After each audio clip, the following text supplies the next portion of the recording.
Hai, siapa tengah cari solution untuk eczema atau psoriasis? Kadang-kadang kita tak sedar, makanan atau minuman pun boleh bagi kesan besar dekat kepada kulit kita.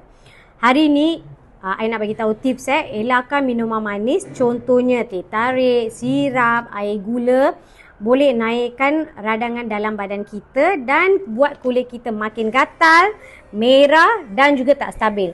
Kalau ada eczema ataupun psoriasis, better avoid buat sementara waktu.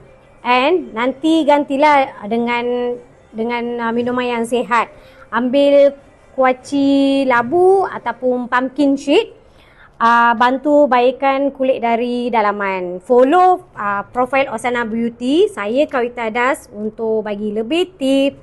Kita bantu dari akar masalah, bukan sapu luaran saja. Thank you.